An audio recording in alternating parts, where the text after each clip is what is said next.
Shalom, good morning to all. ప్రియులారా, పరమతండ్రి అనుదినం కూడా శ్రేష్టమైన వాగ్దానముల చేత మనల్ని ఆయన దర్శిస్తూ బలపరుస్తున్నాడు. ఎందుకు ఇస్తున్నాడు ఈ వాగ్దానములు మనకంటే? అనుదినము కూడా మనము ఆయన వాగ్దానాల చేత బలం పొందుకొని, శక్తిని పొందుకొని, ఈ లోకంలో ఉన్న దురాత్మ శక్తులతో మనం పోరాడి జయం పొందుకోవాలని. కాబట్టి ఆ పరమ తండ్రి అనుదిన కృపలో వస్తున్న భాగంగా లేఖన భాగంలో ఇరుదన మనం చూసుకుంటుంటే 121వ కీర్తన 8వ వచనంలో ఆయన అంటున్నాడు, నీ రాకపోకలయందు ఎలోహిమని యెహోవా నిన్ను కాపాడును. చూడండి, మన రాకపోకలయందు ఆ పరమ తండ్రి మనల్ని కాపాడుతానని వాగ్దానం చేస్తున్నాడు.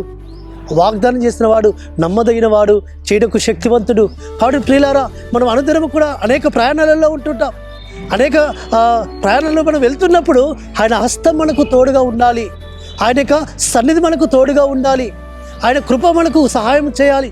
కాబట్టి దాని కొరకు మనం ఏం చేయాలంటే, అయ్యా నీ కృప కోరుకుంటున్నాను, నీ సహాయాన్ని కోరుకుంటున్నాను, నీ క్షేమాన్ని కోరుకుంటున్నానని మనం ప్రార్థన చేయబద్దులమై ఉండాలి సుమా. కాబట్టి ఆ పరమతని ఇచ్చిన వాగ్దానము మన పక్షం నెరవేర్చబడాలి అంటే మనం అనుదినము కూడా ఆయన సన్నిధిలో మన ప్రయాణానికి ముందు, మనం ప్రయాణముకు బయలుదేరే ముందు మనం ప్రార్థన చేసుకొని బయలుదేరాలి సుమా.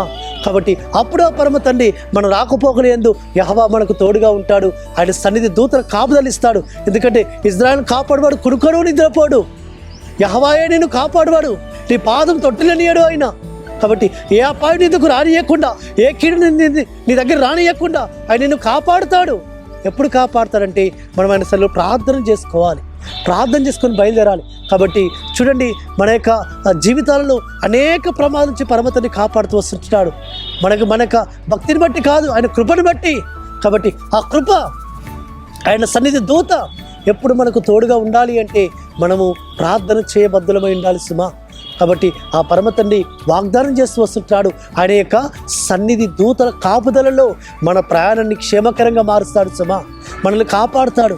కాబట్టి లోకంలో ఎక్కడ చూసినా ఎన్నో రకాలుగా ప్రమాదాలు. ఇంట్లో నుంచి బయలుదేరిన వ్యక్తి మళ్ళీ ఇంటికి క్షేమంగా చేరుతాడన్న గ్యారంటీ లేదు. ఈ గ్యారంటీ లేని ఈ జీవితాలలో, ఈ బ్రతుకులలో ఆ పరమ తండ్రి నీకు గ్యారంటీ ఇస్తున్నాడు. నా కుమారుడా, నేను నీకు కాపుదలిస్తాను, నేను నిన్ను కాపాడుతాను, నేను నిన్ను భద్రపరుస్తాను, నేను క్షేమం ఇస్తాను, నువ్వు నా సన్నిధిలో ప్రార్థన చెయ్యి, నా సహాయం కోరుకొని ఆయన అడుగుతున్నాడు. కాబట్టి అట్టి విధంగా మనం ఆయన సహాయాన్ని కోరుకుందాం, ఆయన కృపను కోరుకుందాం. ఆయన కృపా క్షేమముల చేత భద్రంగా మనము ఆయన రెక్కలలో భద్రపరచబడి ఆయన సన్నిధిలో క్షేమాన్ని పొందుకుందాం. అట్టి విధంగా పరిశుద్ధాత్మతని మనకు సహాయం చేసి మనం నడిపించును గాక. ప్రార్థన చేసుకుందాం. పరలోకమందున మా తండ్రి, సర్వోన్నతుల జీవాధిపతి, ఇదిగో నీ రాకపోకలందు నీ ఎలోహిముని యెహోవా నీకు తోడుగా ఉండును అని ఇచ్చిన వాగ్దానమును మా పక్షమును నెరవేర్చి మీరే మా ప్రాణంలో తోడుగా ఉండి సహాయం చేయమని ప్రార్థిస్తూ, మానుషకుడు విమోచకుడు నజరేయుడు అయిన యెహోవా మెస్సియా అతి పరిశుద్ధమైన నామమున స్తుతించి ప్రార్థించి వేడుకుంటున్నాము తండ్రి, ఆమేన్. మన సర్వోన్నతుడు సర్వాధికారి యెహోవా మెస్సియా కృపా కనికరము, ఆయన కాపుదల మనకు తోడుగా ఉండి మనల్ని బలపరచును గాక. ఆమేన్.